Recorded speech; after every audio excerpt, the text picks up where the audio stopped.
రాజు పాలించిన రాజే పాలించకపోయిన రాజే, కూర్చున్న రాజే పడుకున్న రాజే అంటున్నాడు ఒక తిక్కరాజు. మరి అలా ఎందుకు అంటున్నాడో తెలియాలంటే let's welcome Chammak Chandra along with his team. రాజాది రాజా రాజ మార్తాండ శ్రీ శ్రీ శ్రీ రాజేంద్ర వర్మ మహారాజు గారు ఏం చేస్తున్నారహో?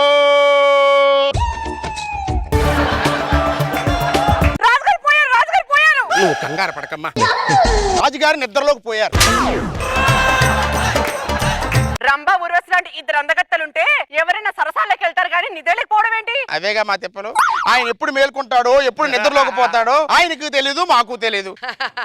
రాజ్య ప్రజలందరూ యువరాజా యువరాజా అంటాం అనుకొని మేల్కోరాజా మేల్కోరాజా అంటున్నారు. ఈయన మాత్రం మేల్కోవటంలా. మరి ఇప్పుడు మా పరిస్థితి ఏంటో? ఇక్కడ రాజ్య పరిస్థితి మాకు అర్థం కావటం లేదు. మీ పరిస్థితి మేము ఏం చెప్తాం, మీరు వెళ్ళండి. కాదు, రాజుగారు మాతోనే ఎంట్రీ సాంగ్ ఇచ్చారు కదా, మరి మాకేమైనా చెప్పి పంపించదుందా అని అడుగుతున్నా. మాకు జీతాలే ఇవ్వలేదు ఇప్పటి వరకు. అదేంటి? కరెక్ట్ గా ఆయన జీతం ఇద్దాం అనుకునే టైంకి ఇదిగో ఇలా పడుకుంటారు. మేము ఎంతో మంది రాజుల దగ్గర డాన్స్ వేసాం, కానీ ఇలాంటి రాజును మాత్రం ఎక్కడా చూడలేదమ్మా. ఈ రాజు దగ్గర టైము బొక్కే, డబ్బులు వేస్ట్. ఈయన దగ్గర మంత్రిగా పనిచేస్తున్నాను చెప్పడానికే సిగ్గుగా ఉంది. ఈయనతో పాటు రోజు పడుకోవడానికే సరిపోతుంది. అరే మీరెందుకు రా నించొని ఉంటారు, పడుకోండి. క్షమించండి, రాజమందిరం అనుకుని విశ్రాంతి మందిరానికి వచ్చాను. అరే ఇది రాజమందిరమేరా? ఒక మంత్రి అయ్యుండి నీ భటులతో పడుకున్నావని మీ రాజుగారికి తెలిస్తే నీ పరిస్థితి ఏంటో తెలుసా? అక్కడ పడుకున్నది మా రాజుగారే. ఇంతకు ఎందుకు వచ్చావు చెప్పు. మా రాజుగారు మీ రాజుగారికి ఇమ్మని మామిడి పల్లి పంపించారు, ఆయన లేపండి. ఆయన లేచేసరికి వచ్చే మామిడికాయల సీజన్ అవుతుంది, వెయిట్ చేస్తావా?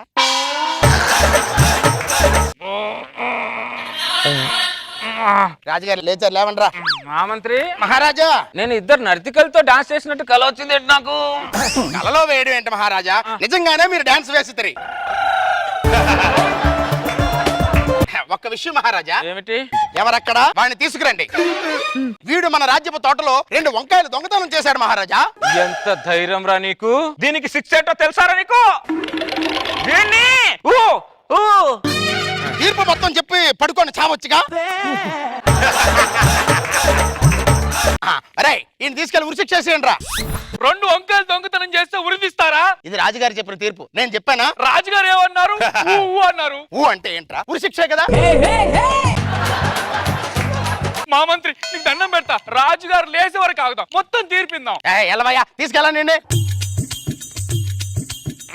మహామంత్రి ఏడాడు? ఉరిశిక్ష వేసేసాం మహారాజా.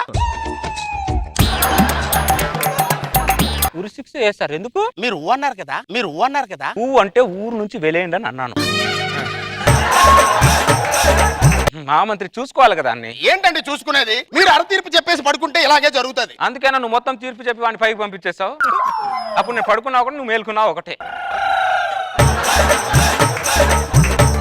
ఏంటో మహామంత్రి ఏం అర్థం అవట్లేదు నాకు. మహారాజా, ప్రహరీ గోడ వద్ద కాపలాదారు మహారాజా అక్కడ కాపలా కాయకుండా నిద్రపోతున్నాడు మహారాజా. నిద్రపోతున్నాడా? పడుకోనివ్వండి.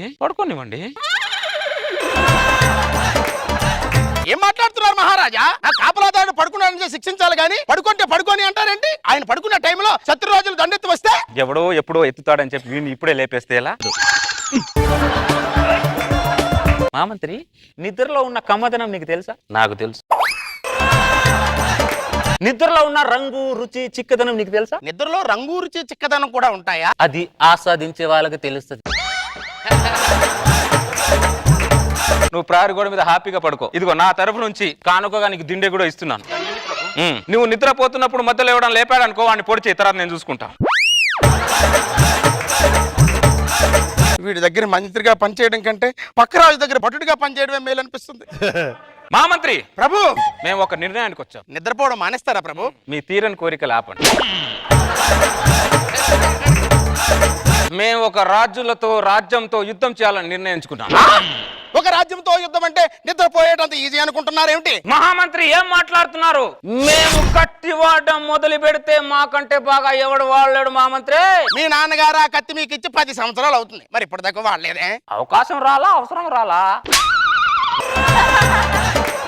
మహారాజా, ఇలా వేలు పెట్టి గెలుక్కోవడం అవసరం అంటారా? నీకు అవసరం లేదేమో, రాజుగా నాకు అవసరం. ఎవరితో యుద్ధం చేయాలి? ఒక్క నిమిషం. మహామంత్రి చెప్పు, ఎవరికి మూడినది? మీకే మూడినది. అదేంటి? మీ రాజ్యం మీదే మీరు వేలు పెట్టింది. అవునా? ఒక్క నిమిషం. ఇప్పుడు చెప్పు మహామంత్రి, ఎవరికి మూడినది? ఉత్తర రాజ్యానికి మూడింది మహారాజా. అయితే రాజుకి తక్షణమే యుద్ధానికి కబురు పంపించాలి. చెప్తా మహారాజా. రాజేంద్ర వర్మ, రాజులకు స్వాగతం సుస్వాగతం. నీతో స్వాగతాలు సుస్వాగతాలు పలికించుకోవడానికి మేము రాలేదు. నా మీదే యుద్ధం ప్రకటించావు. అసలు నువ్వు ఉన్నావన్న సంగతే నేను మర్చిపోయాను. గుర్తు చేయడానికేరా యుద్ధం ప్రకటించింది. ఇప్పుడు నుంచి మీ 10 తరాల వాళ్ళు నన్ను గుర్తు పెట్టుకోవాలరా. అందుకేరా ఈ యుద్ధం.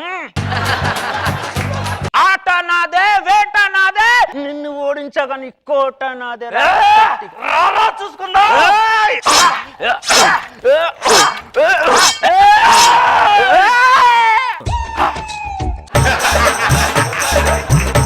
ఇదేంటి? నా కత్తి కూడా తగలలేదే. కత్తి తగలకుండానే పోయాడా? లేదు, నిద్రలోకి పోయాడు. మహారాజా, ఇదే తగిన సమయం. ఇద్దరిలోనే వేసేయండి. నిద్రపోతున్నాడు పసి పిల్లాడితో సమానం రా. చంపకూడదు. మహామంత్రి, మీ రాజుని పైకి లేపు. లేవడు. ఏ ఆయన ఎప్పుడు లేస్తాడో ఎప్పుడు లేవడో ఆయనకే తెలీదు. రాజ్యం నాదే, రాజకోట నాదే అన్నావు. భారీ భారీ డైలాగులు చెప్పి ఇలా యుద్ధ మధ్యలో పడుకుంటారా? పనికి వాళ్ళోడా. భటులారా, బాకాలు తీసుకొచ్చి వీడి చెవులో ఊదండి.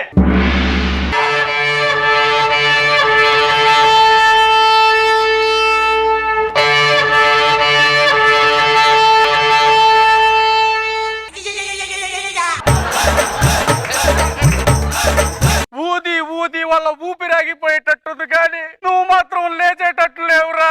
పిలిచి పడుకుంటావరా దరిద్రుడా. కొన్ని వేల కిలోమీటర్ల నుంచి యుద్ధానికి వచ్చాను రా. నిద్రపోతూ నన్ను వెర్రి పుష్పాన్ని చేస్తున్నావేంట్రా? లేరా.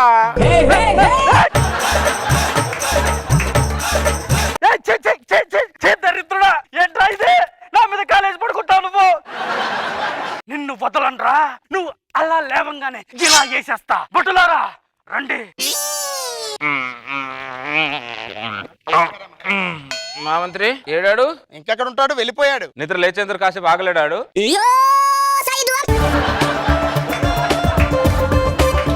ఏం మనిషి, ఎలా రాజులయ్యారో ఏమో అర్థం కాదు. వీడు ఎటు నుంచి వచ్చాడు? ఇటు నుంచి వచ్చాడు మహారాజా. యుద్ధం చేసే మూడ్లో ఉన్నాం కాబట్టి ఇటున్న రాజు కబురు పంపించండి యుద్ధానికి. మహారాజా, మనకి యుద్ధం అవసరం అంటావా? వెనక తగ్గే గుణం రాజుకు ఉండకూడదు మహామంత్రి. యుద్ధం మధ్యలో పడుకోవడం కూడా రాజు లక్షణం కాదు మహారాజా. మహామంత్రి, ప్రభు వర్తమానం పంపించదు. పంపించండి. వీడు చావడు, వాళ్ళని చంపడు. యుద్ధం పేరుతో నన్ను చంపుతున్నాడు. నా కర్మ. రాజేంద్ర వర్మ, రాజేంద్ర వర్మ, స్వాగతం. తూర్పు దేశ రాజులకు స్వాగతం సుస్వాగతం. మీ స్వాగతాలకు స్వాగతాలకు మాకు ఎలాంటి సంబంధము లేదు. ఎండాకాలంలో వాన మంచిది కాదు, నాతో యుద్ధం నీకు మంచిది కాదు.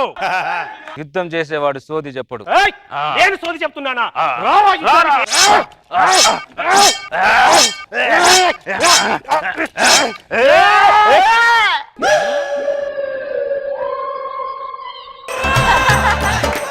నా కత్తి పోటుతో పోడాలనుకుంటే భయంతో వీడు గుండె పోటుతోనే పోయాడు. అదే గుండెపోటుతో పోలేదు మా నిద్రలోకి పోయాడు.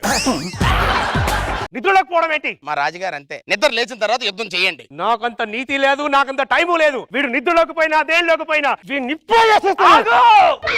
నిద్రపోతున్న వాడి మీద కత్తి దూస్తావేంట్రా తపేలా తపేలా.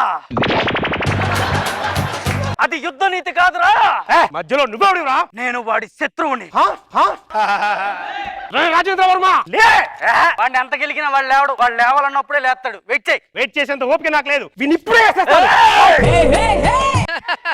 వాడి మీద నీ కత్తి కాదు కదా, కంటి చూపడ్డా నేను ముందు నిన్నేసేస్తా. వాడే రూల్స్ మానేసి యుద్ధం మీద నిద్రపోతున్నాడు. నువ్వు రూల్స్ పాటిస్తావేంట్రా? వాడిని ఇప్పుడే వాడిని దాకా వెళ్ళాలంటే ఫస్ట్ నన్ను దాటాలరా. అయితే ముందు నిన్నే వేసేస్తాను, తర్వాత వాడిని వేస్తాను. రావా యుద్ధానికి.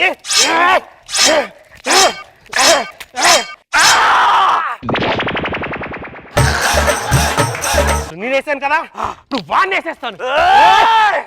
నేను బతికొండగా వాడి మీద నీ కత్తి పండివనరా.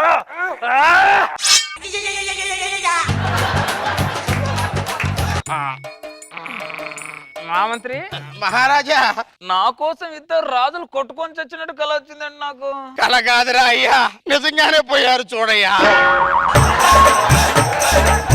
చూసా మహామంత్రి, నిద్రలో ఉండి 2 రాజ్యాలను గెలిచా. ఈ 2 రాజ్యాలు గెలిచిన ఆనందంలో మన రాజ్యంలో ప్రజలందరికీ నెల రోజులు పడుకోవాలని ప్రకటిస్తున్నాను. మధ్యలో ఎవరు లేచినా ఉరిశిక్ష వేసేయండి.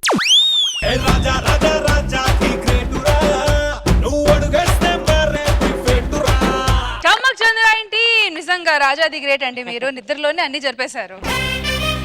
నాగబాబు సార్ ఎలా అనిపించింది ఈ స్కిట్? బాగుంది చంద్ర, బాగా ఎంటర్ చేసావు.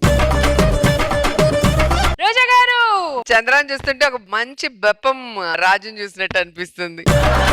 అసలు నిద్రతోనే 2 రాజ్యాలు గెలవటం అనేది మామూలు విషయం కాదు. మీ మంత్రి గారే మధ్యలో బలైపోయారు. బాగుంది.